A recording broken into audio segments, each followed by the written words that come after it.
Alright, so I've got several pages of notes here for lesson 13. And so this may end up being a couple of videos. First thing we need to do with lesson 13 is sort of appreciate where we're going from, sections 14 to 20. And then we've got these several objectives: just carboxylic acids, amides, imides, which is really just making amines, nitriles, and acid anhydrides. So I'm going to argue that if you're okay with the mechanism that we did in lessons 11 and 12, then you're really set to appreciate these objectives in their simplicity. I want to point out first of all that so in section 14, 16.14, we are talking about how carboxylic acids react. So the question is,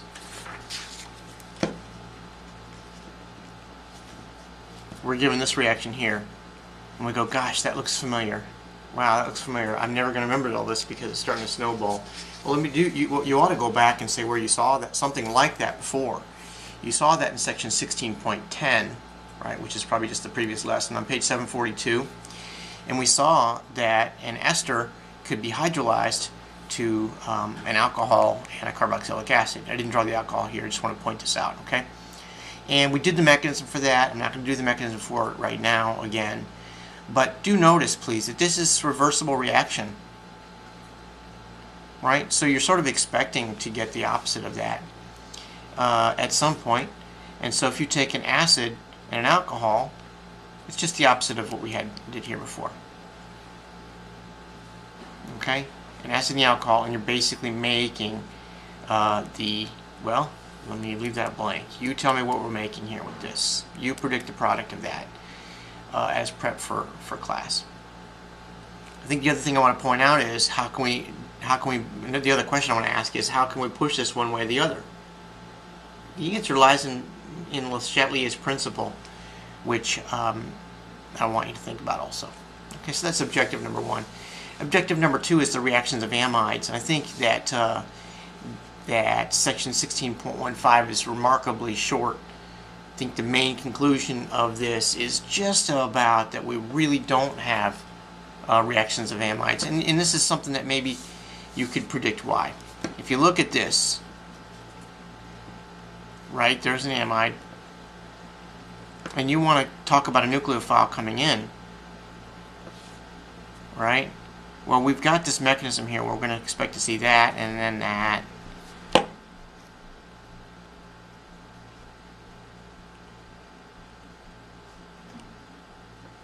Right? Well, the problem is, why do we not expect to see anything there? We don't expect to see anything there because this is one of the worst leaving groups that we're dealing with.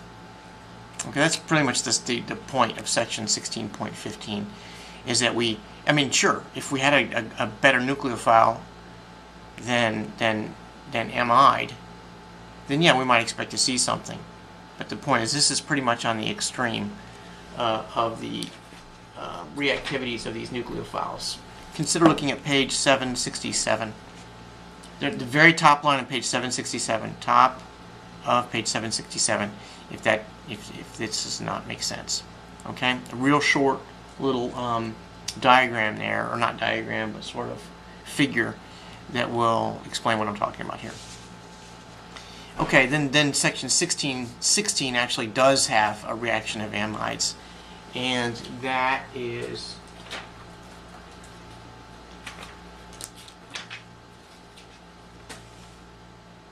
the acid catalyzed amide hydrolysis.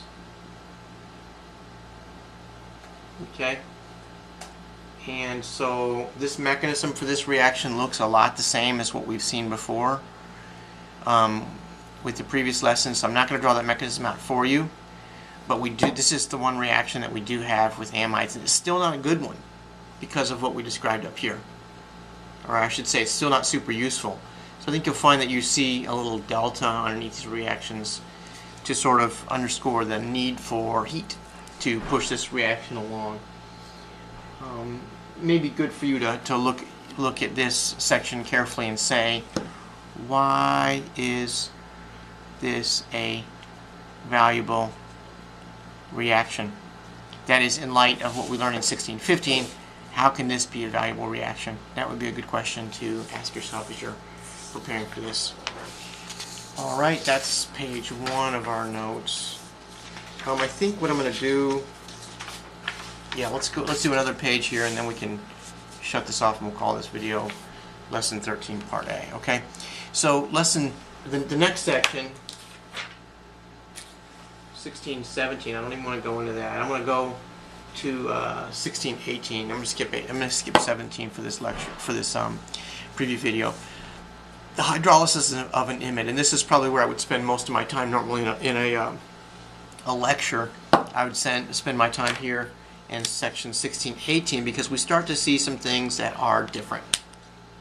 Okay, so we have a reaction that looks kind of like this, the Gabriel synthesis.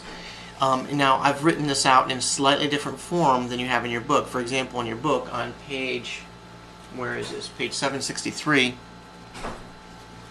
This is written out as an R, and I think that's written out as a bromide. That's true. RBr. And then you've got this phthalimide structure, which is written out in more elegant detail. I write it out like this because I want to point something out. Earlier, we evaluated the quality of, or the I don't know, the acidity of the conjugate acid of this guy right here, which looks like this, right? That's the conjugate acid of this guy, where we've got some other things coming off, right? Well, and this is a big deal. It turns out that if I told you we were going to deprotonate that, you'd say, oh, no, we can never deprotonate that because the pKa of this is something like 36, maybe 38. Really high. The vast majority of the acids that we have lower pKa's than that. Okay, very few bases are strong enough to pull a proton off of there. So if I told you we had this stuff right here, you'd say, your first thought might be, I don't believe you. But what we find is that what is on the other side of these guys really does matter. In this case, we have an imide. Okay, and I think there's a 6-membered ring here, a 5-membered ring, don't remember, for phthalimide. Okay, and so I'm going to ask you, why is the pKa for this so much lower? Why is that? Why pKa so low? I didn't even tell you what the pKa was. I didn't look it up. Yeah, wow. It's pretty low. So you look up, what is the pKa? What is the pKa? And why is it so low? What is the pKa? Where am I here? What is the pKa of this? And why is it so low? And I'll give you a hint. In your answer, please say something about resonance. Oh, that would be a good quiz question. Please be ready to answer that for a quiz tomorrow. I know I don't always put the quiz questions on there that I intimate, but that would be a fabulous quiz question. All right, so it turns out that if we can get that, where are we? I'm lost here. Okay, there we go. If we can get that, now all of a sudden we can see that we really do have a very good nucleophile.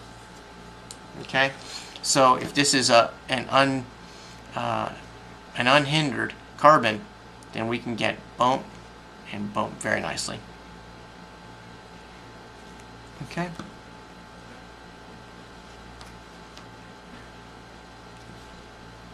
And that's what we're left with. Okay, so the rest of the rest of this then is the hydrolysis, because this is still an imide. Okay, so the rest of it, which I'm not going to draw that mechanism out for you. I did put a note here. Please be thinking about that mechanism as a fabulous quiz question. How can this be hydrolyzed? It would be elaborate. Yes, it would be difficult. So I don't want to promise it will be on there, but yeah. The section is about hydrolyzing that. But this is the part, in my opinion, that's interesting. Okay. Oh yeah. What is an imide? What is an imide? I'm not going to answer that. Sort of answered it just a moment ago. All right. Now another question I have for you is, from this, please synthesize this. Okay. Good quiz question. I know I keep saying that. Alright, and I think what I'm going to do is save the rest of this video, rest of these thoughts for Lesson 13 Part 2.